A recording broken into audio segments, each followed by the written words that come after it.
Broadcasting from the business capital of the world, this is the Podcast Business News Network.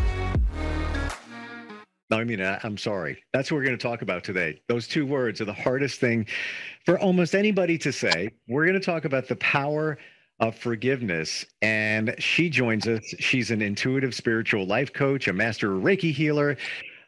She's a teacher. She's a speaker. I don't know if she's actually sorry at this moment for anything, but we'll find out. Kathy D. Carter joins us. Hi, Kathy. How are you?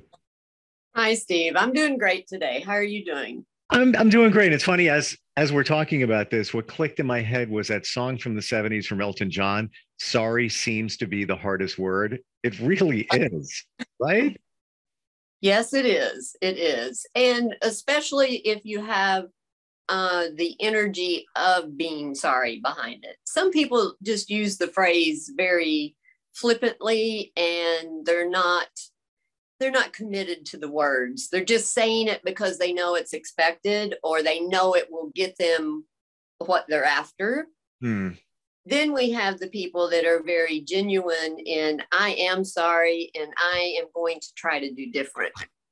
Yeah, it's so true. And you might even say you're sorry, and you might mean it, but you might not really mean it. And I think that's the difference, putting that intention behind it. But how do you do that? How do you put that intention that, do you qualify it with words? I'm truly sorry. No, I really am sorry. Or it comes from within.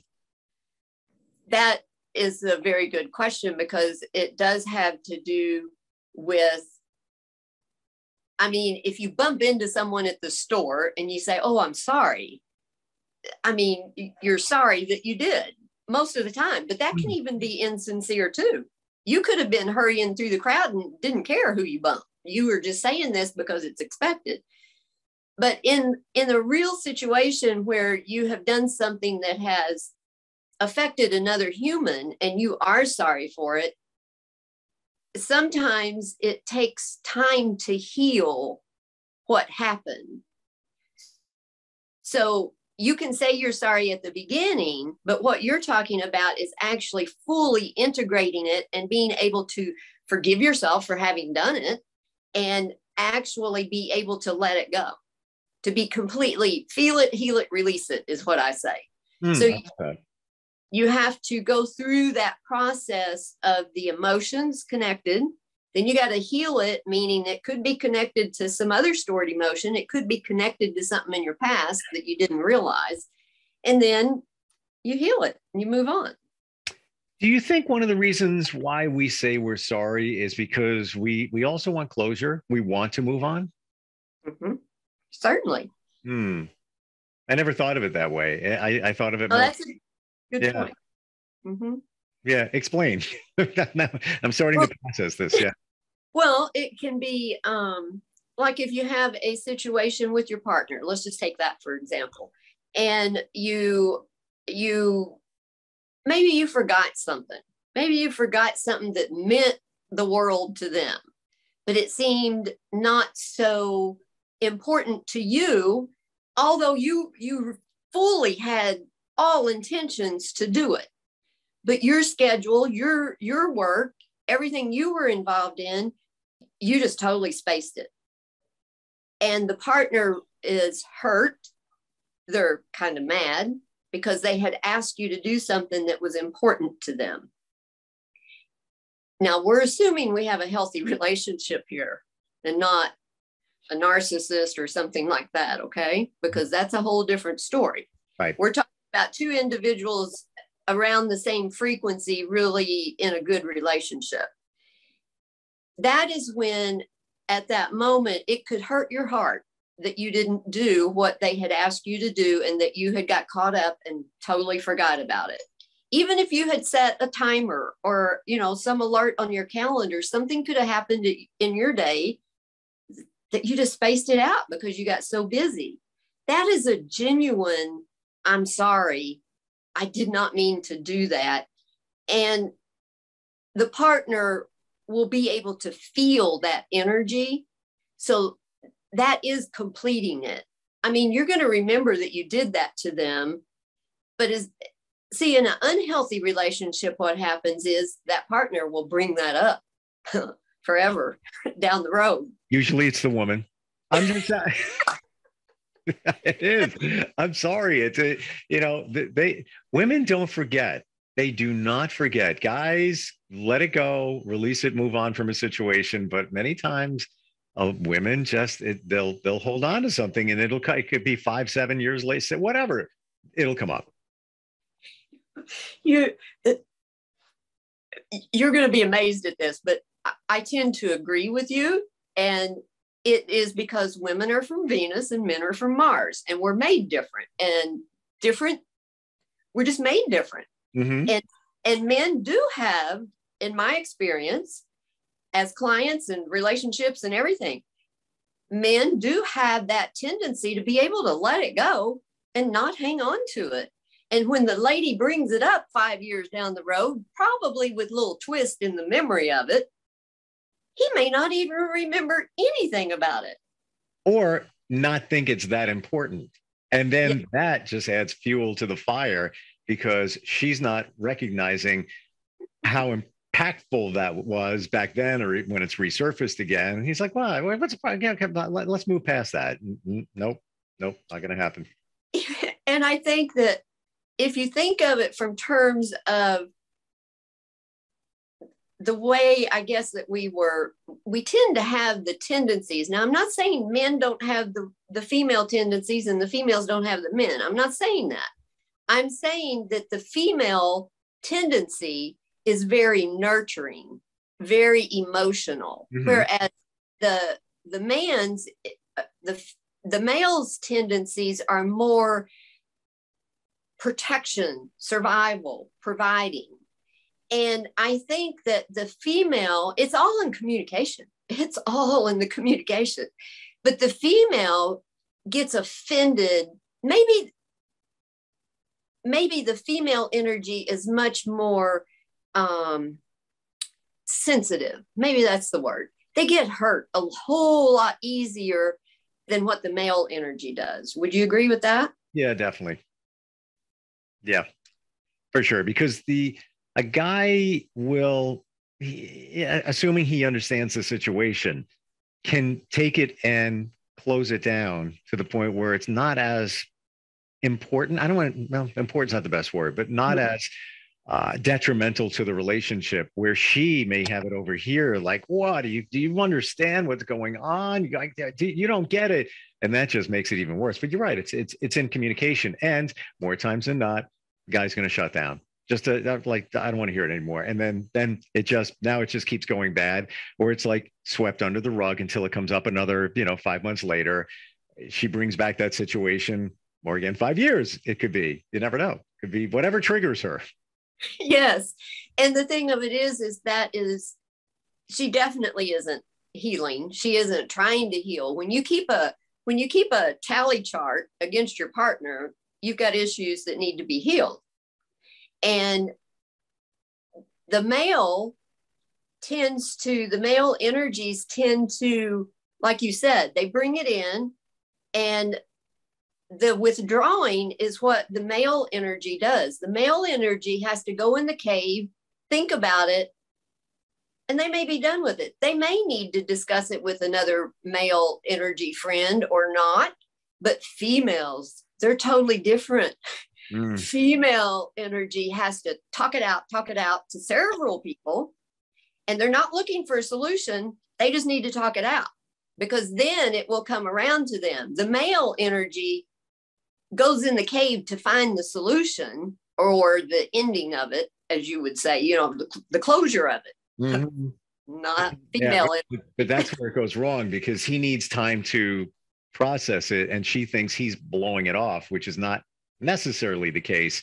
And to your point, where the woman is talking with her friends, if she's not talking to the right people, it's just, now it's yes it's bad. And they will go to you're drawn to the same frequency. I always use vibrational frequency, because all of us, and it's not detrimental, it's just we're all at a different spot on the path, so we're all different vibrational frequencies when you think of the healing path.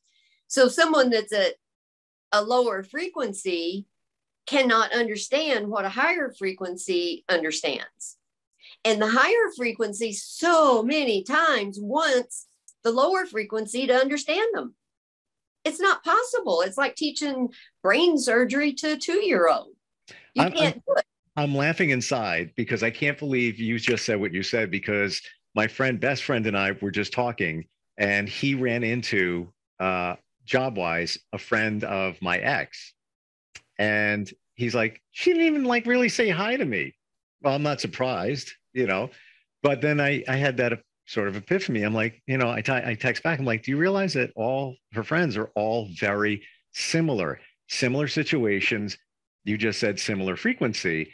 They're all like, I could put them on the same. It's almost weird. Like there's no, like this one's like that and that one's like that. Everybody has variation in the people you hang with. This is all kind of all the same. And it's like, to your point, you seek out the people at the same vibration energy level. Yeah. Interesting. Yeah. Funny that you said that. They will support you because they will be right in the same mental state, and they will say, oh yeah, you're right. See, and there's, on the healing path, there is a point where you start, you reach the point of, you don't have that drive to prove you're right, and you start letting it go. And then you'll be tested by the universe to see if you've really learned that lesson. You'll be given another situation to see if you're going to prove you're right or be able to walk away. And that depends. It depends on the circumstances. Sometimes in this society, you have to stand up for yourself because no one else is going to. Absolutely. Yeah, it's very situational. By the way, we're talking with Kathy D. Carter, and she's a spiritual life coach, master Reiki healer, teacher, speaker. She's an author. You can find her at Kathy with a K, D. Carter with a C.com. And if you need some coaching, need some help, we're talking about healing. We're talking about the power of forgiveness and saying I'm sorry. And one thing I do want to bring up, and somebody mentioned this years ago, the worst thing you could ever say is, I'm sorry you feel that way. Oh, yes. It's like the worst. What's the point in even saying you're sorry? Mm-hmm. Yeah. Well, it's almost it's a dig. It's a passive aggressive. Yeah. Yes. Absolutely. If the other person doesn't pick up on it, it's pretty good, but it's bad at the same time. Well, and the thing of it is that because so many people are still in the low frequencies, and I mean, think about over the evolution. People used to love watching men kill each other in the arena or kill the bull or whatever. We have come a long way, but we're still very barbaric in so many ways. And we have the lower frequency is very much into passive aggressive, narcissistic behaviors, manipulation, getting what they want. And honestly, most of them don't know any better. It's because of the frequency they're at. We have to have some compassion for them. And some of them don't want to heal. They don't want to improve, but they're here to give us the contrast in this world. Would you say, now we talk about the frequency, and for anybody that's just watching and hasn't heard us talk about this before or listening, we all have energy and it resonates at a certain frequency, and it's more positive energy if it resonates at a higher frequency as opposed to the low. So my question, Kathy, is if you've gotten yourself to a state of more positivity in your life and you're at that higher frequency, do you seem to maintain at that level, or is it always up and down? We go up and down. And the reason for that is we keep a basic, let's say this is one frequency and you've attained this frequency. When you go into a healing mode and you're releasing old stored emotion, you're going to dive down. You're going to go to low frequency. The aim, the goal is not to let it keep you there. You have to go in and process those emotions, but then you come back up where you are. The other thing is, if the universe gives you a test, you may go back down to where you know that level, but you'll come back up eventually. So yes, in in most respects, what you're asking, you do stay pretty much where you're at. But that doesn't mean that you can't, even in this society. Here's another thing. And I hate having to do this one, but I've been caught in this a little bit recently. You have lower vibrational frequencies, and I'm sorry, but most types of corporations and things where they're not humanized. Everybody has their own little compartment and nobody knows what anybody's doing. And then we have the big chief over the top. Sometimes when you're at this level and you can see what's going on, you may have to lower back down to that level in order to be heard. Interesting. Yeah. Yeah. How does that phrase go? Really, basically, I have to come down to your level. I don't want to be at your level, but I have to come down to your level. Well, that's the only way you can communicate with them. Right. Wow. Yeah. Because even if you've done the work to bring yourself up, and now as we're talking, it almost seems like, now you're floating in a good place on the water, and sometimes you have to take a dive. Yes. For whatever reason, maybe you derail a little bit. Maybe a situation came up, or to your point, at work, where that's the only way you're going to be able to communicate with people is coming down to their level, so to speak. Oh, and think back about now I know there's probably a 2-year-old out there that could become a brain surgeon, but most of them, you could not teach them to be a brain surgeon. So think about that when you think about having to come down to their level for them to understand you, because they don't understand what you have learned and already been through. So there is no way that you can try to get them to understand. And this happens so often. So many people want to help bring them up or help heal them or help them understand how wonderful it is here, but you can't. They have to want it. They have to want it. Interesting. It's funny when you look at people, how they've changed. Like, I was friends with somebody, kind of friends with them years ago. But he had some qualities that I just didn't align with all the time. And now that I'm in a different journey, he's in a different journey, kind of in the same journey. He's ahead of me. I find that we're at the same, I guess, frequency. Mm-hmm. And do I 100% trust him? I think, I do. I didn't previously, but it's funny how people change because of their life and then the path that they're on. And he's just very positive and just, it's good. It's interesting how life changes. You never know what's going to go. We actually have a question. This is from Tammy in Cape Cod. She says, I have been trying to forgive a family member for some time for something horrible they did. I'm not able to do it. How can I move forward? Move away. Those are very hard circumstances, And honestly, sometimes it is very hard to find that within your heart to get past it. Yeah. And it takes someone that has healed a lot of their own issues to even think about doing this. And I don't know exactly where she is, but what I want to say to you is be gentle with yourself. Don't try to force yourself to accept them, because there are some circumstances, and for whatever reason, I'm feeling this. You said it was really bad. I'm feeling like very strongly that this may be a person that you can't reconnect with. You won't be able to actually have the fun and frills that you might like because they're a family member. Just because someone is a family member does not mean that we have to continue our life and always be hunky-dory with them, because that's unhealthy for us. You have to look at what's healthy for you in the first place. Sure. And like I say, it takes someone that has done a lot of work on themselves, that is able to come to the point where they can send love and forgiveness to take care of that situation. Is it extremely beneficial, let's say in Tammy's situation, to forgive, not forget, but to forgive. Is it also part of the healing process too? It is. And from the feel that I get from Tammy, this is one that will be one of her last ones to be able to do that with, because it was so traumatic. And that happens sometimes.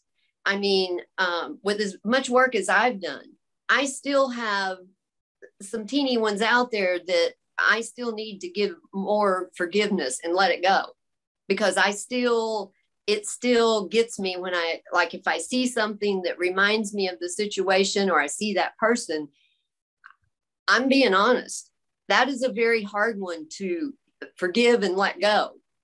But that is in the process of healing, and it will come in stages, Tammy. You will not be able to do it all at once. That's probably the most important thing we're saying here. You're right. It's not I forgive you, tie it up in a bow, and then it's gone. It's gonna come in pieces. It's gonna come in stages. It may even come in a text, where you say something positive. Let's say the other person is just being negative, and you just say, "Hey, have a great day." And I don't mean that in a passive aggressive way, but just and because when you take a step back, you want to, you really want to say stuff, but it's like, I'll take a step back on that one. And sometimes it feels good. Sometimes it feels good that you were able to use that restraint. And that is, I could almost make a scale up. I need to do that, because when you get to that point and you have that awareness and you're able to say, have a good day, instead of raising a conflict or whatever, and you're able to say, have a good day, you're getting very, very close, much closer to the point of actually being able to forgive them and it not trigger you. See, it triggers us. And that's our stored emotion that we haven't healed. That's why we have to heal the stored emotion, because once you heal that stored emotion, the trigger's not there. And it's much easier to observe the lower frequencies and have more compassion and understanding for them. It's almost the analogy I just got from what you said, Kathy, was it's almost like you're flying in a plane, and now you're flying above everything and you're looking down and you're getting a view from there, instead of just, the plane on the runway, and you're dealing with all the situations there. Yes. Very good analogy. Interesting. Yeah. It's, and just want to throw out there, when you send that text and, hey, have a great day, or enjoy, the weather, or whatever it might be, it shouldn't be done in a passive aggressive way. No. Right.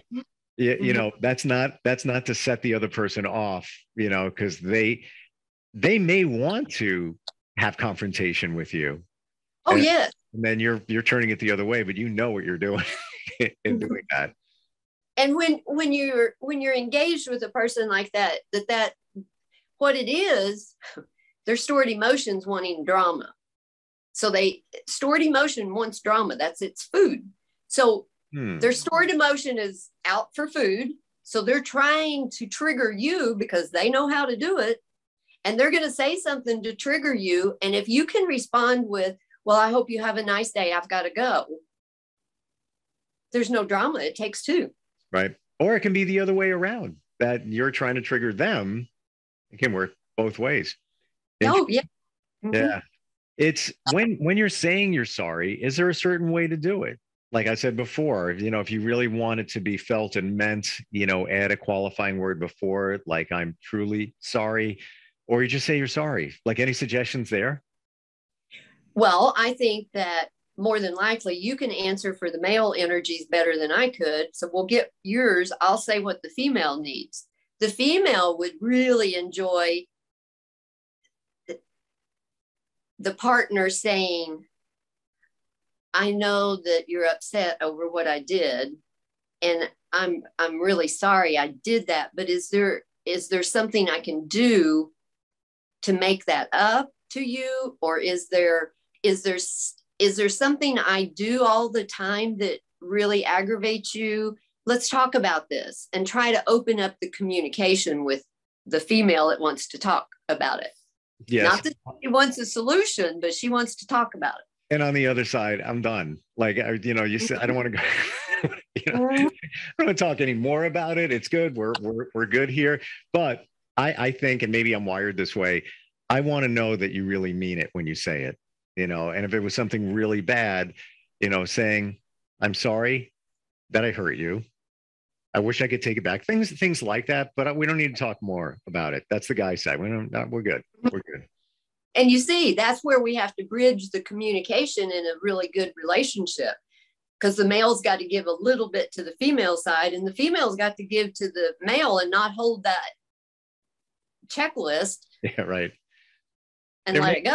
Maybe it just even comes in a question. Like maybe she asks one simple question to engage him, to talk about the situation, and then kind of lean off a little bit instead of just opening up the proverbial can of worms. And here we go again.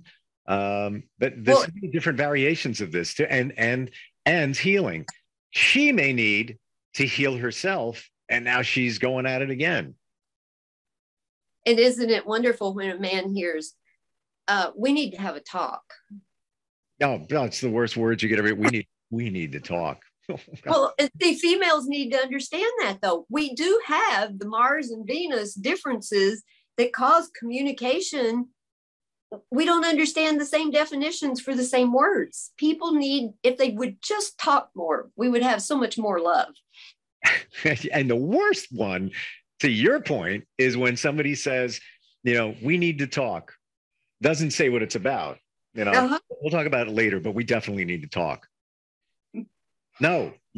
For the guy, I need to know what it is. I need to go, like you said, it's great. I need to go back in the cave.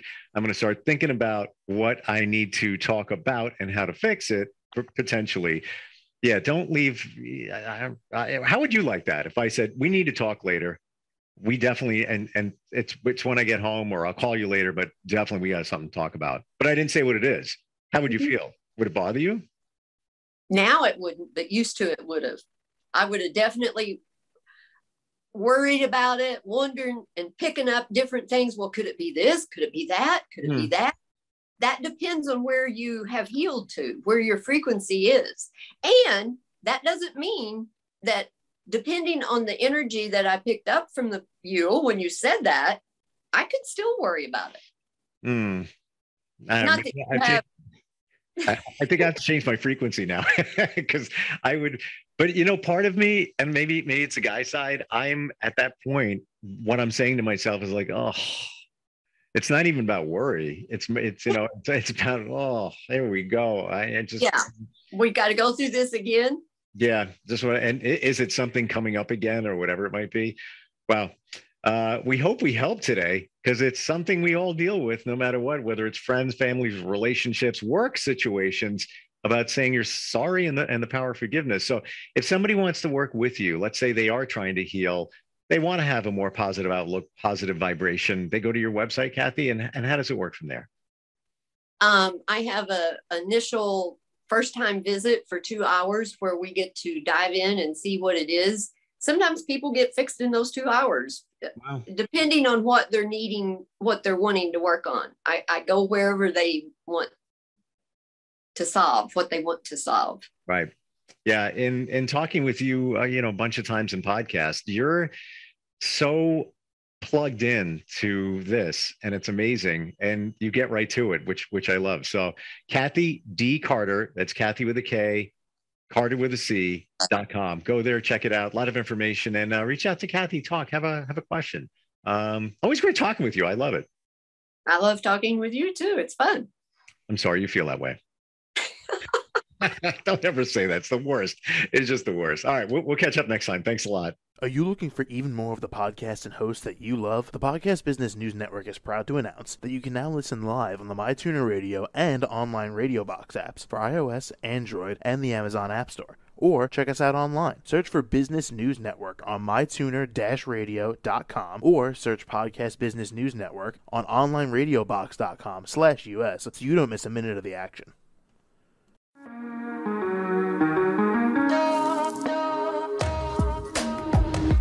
Broadcasting from the business capital of the world, this is the Podcast Business News Network. For nearly 2,000 severely injured veterans, everyday life has become filled with barriers. day-to-day simple tasks can become pretty daunting. I have to carry my chair up 2 flights of steps or have somebody do it for me. What scares me the most is just the falling. When I'm struggling with my house, I think, to have that one great barrier just knocked down, I mean, it's crucial. Home for Our Troops is a wonderful nonprofit that builds a Mortgage-free, fully adaptive, handicap-accessible house. And there's no catch. It'll be our very first home that we've ever owned. This is a game changer. This is where your life begins again. We need you to join us in completing this important mission. Please visit hfotusa.org and help build homes and rebuild lives. Because of you, everything's going to be okay.